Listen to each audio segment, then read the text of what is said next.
দিল্লি থেকে গ্রেফতার আইপ্যাকের অন্যতম ডিরেক্টর ভিনেশ চান্ডেল। আইপ্যাকের আরেক ডিরেক্টর প্রতীক জৈনের স্ত্রী এবং কে আজ দিল্লির অফিসে তলব করেছে ইডি। আর এই নিয়ে ভোটের বাংলা গরম তরজায় তৃণমূল বিজেপি।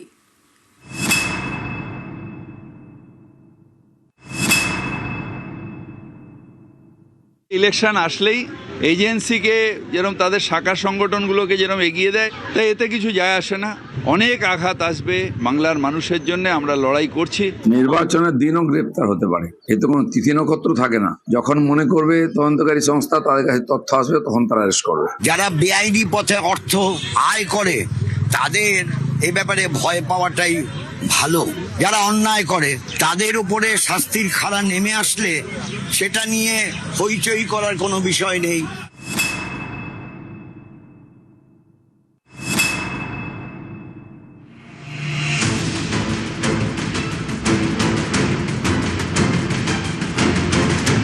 ভিনেশ চান্ডেল আইপ্যাকের সহ প্রতিষ্ঠাতা।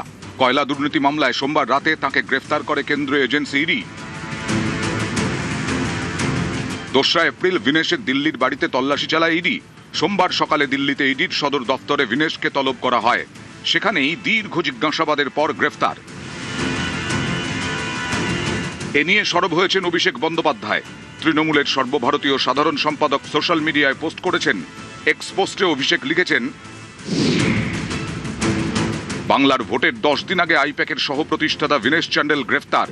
এই গ্রেফতারি শুধুমাত্র উদ্বেগজনকই নয়, লেভেল প্লেয়িং ফিল্ডের মূল ধারণাকেই নড়িয়ে দিয়েছে। যখন পশ্চিমবঙ্গ অবাধ ও সুষ্ঠু নির্বাচনের দিকে এগিয়ে যাচ্ছে, সেই সময় এই পদক্ষেপ স্পষ্ট বার্তা, বিরোধী রাজনৈতিক দলে হয়ে কাজ করলে আপনি টার্গেট হয়ে যাবেন। এটা গণতন্ত্র নয়, ভয় প্রদর্শন। বাংলাকে ভয় দেখিয়ে দমানো যাবে না, বাংলার কণ্ঠরোধ করা যাবে না, বাংলা কারো কাছে মাথা নত করবে না। বাংলায় 23 এপ্রিল প্রথম দফার ভোট, 13 এপ্রিল গ্রেফতার আইপ্যাক কর্তা। এ নিয়ে শুরু হয়েছে রাজনৈতিক তরজা।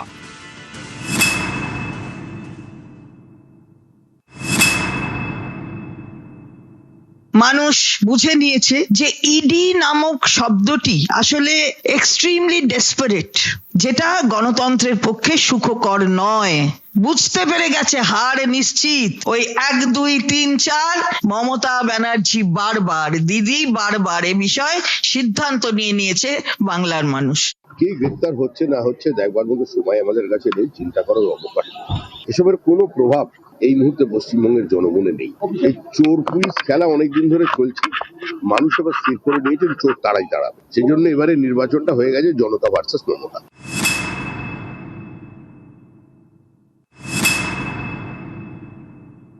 ইলেকশন আসলেই এজেন্সিকে যেরকম তাদের শাখা সংগঠনগুলোকে যেরকম এগিয়ে দেয়, তাই এতে কিছু যায় আসে না। অনেক আঘাত আসবে বাংলার মানুষের জন্য, আমরা লড়াই করছি।